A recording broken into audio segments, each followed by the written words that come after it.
Bonjour. C'est quoi les mobilités dentaires? Mobilité dentaire. On parle là des dents qui bougent. Ça paraît simple à comprendre, mais en réalité, il y a une petite subtilité.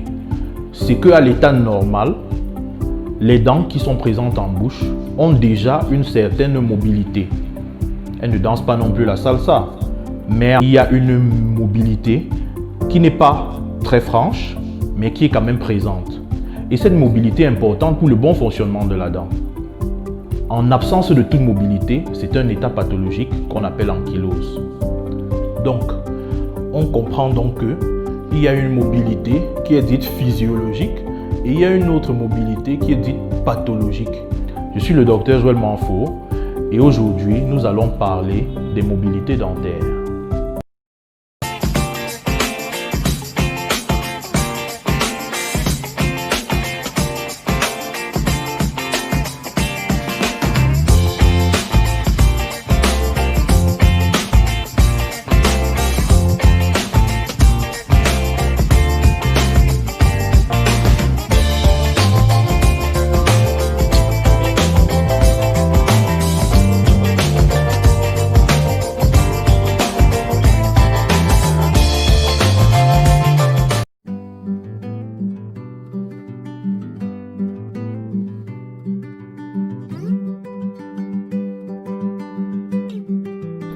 Alors, c'est quoi les mobilités dentaires?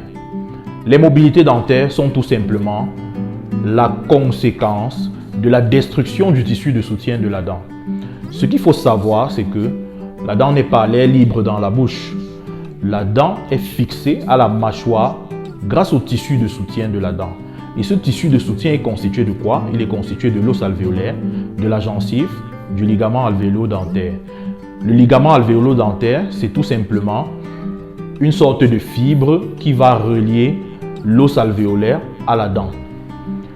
Et cet ensemble constitué du ligament alvéolo-dentaire, de l'os alvéolaire, de la gencive, constitue ce qu'on appelle le parodonte. Et donc, la mobilité dentaire va provenir de la destruction, quelle que soit l'origine, de ce parodonte-là.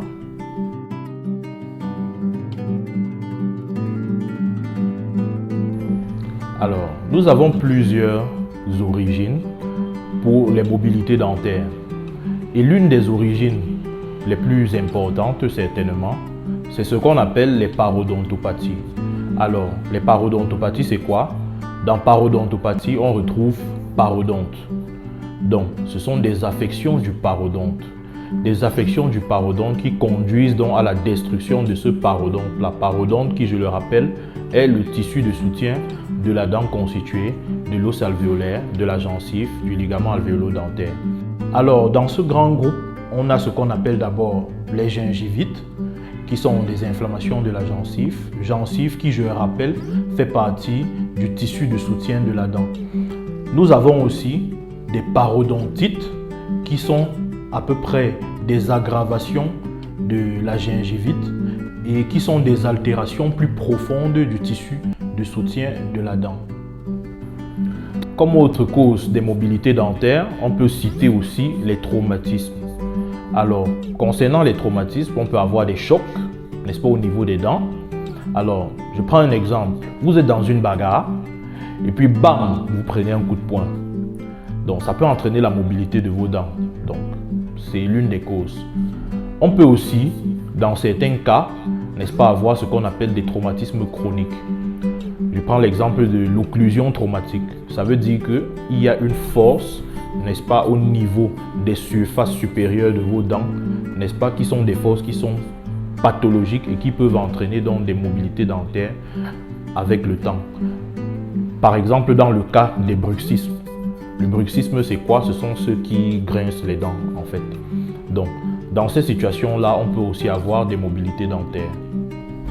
On peut aussi retrouver les mobilités dentaires dans des cas d'abcès dentaire où on peut avoir la dent qui bouge. On en retrouve aussi dans certains états physiologiques transitoires tels que la grossesse ou bien la période de menstruation. On en retrouve aussi dans certains traitements, ce qu'on appelle des traitements orthodontiques, sont des traitements qui permettent d'aligner les dents. Alors très souvent on utilise des forces assez importantes pour pouvoir redresser les dents. Alors ce qui se passe souvent, c'est que on peut avoir des mobilités pendant cette période. On en retrouve aussi bien évidemment chez les enfants lorsqu'ils sont en train de vouloir perdre leurs dents temporaires. On peut avoir des mobilités dentaires pendant cette période-là.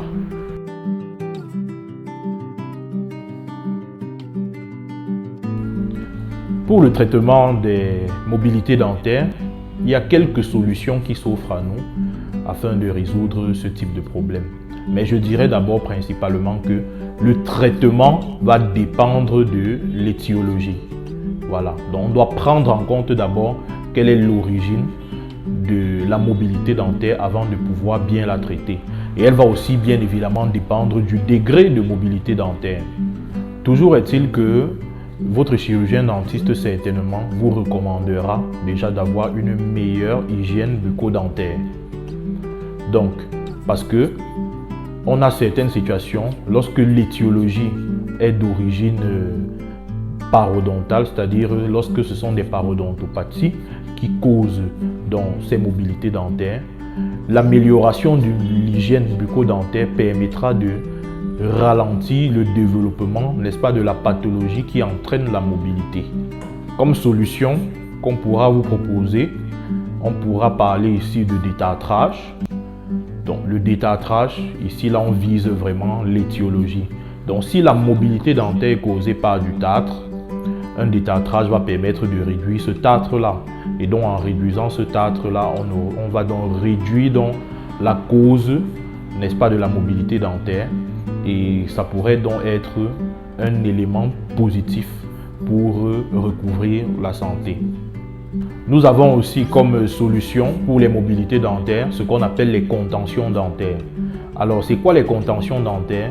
C'est simplement immobiliser les dents afin de pouvoir les resolidifier à son tissu de soutien qu'est le parodonte. Alors, il y a plusieurs types de contention dentaire à ce moment-là et le choix de la contention dentaire dépendra d'un certain nombre d'éléments qui seront pris en compte pendant l'étape clinique, l'étape de l'observation clinique. Dans certains autres cas, il sera peut-être nécessaire de faire une chirurgie de la gencive afin de pouvoir résoudre le problème de mobilité dentaire. Du moins, d'aider à résoudre le problème de mobilité dentaire. Et aussi, dans la plupart des cas, une prescription d'antibiotiques et de bains de bouche antiseptiques pourront accompagner ces différents traitements, ceci afin d'avoir un résultat plus probant. Voilà, c'est tout pour cette édition de la chronique dentaire et j'espère vous retrouver d'ici quelques temps pour une nouvelle vidéo de la chronique dentaire.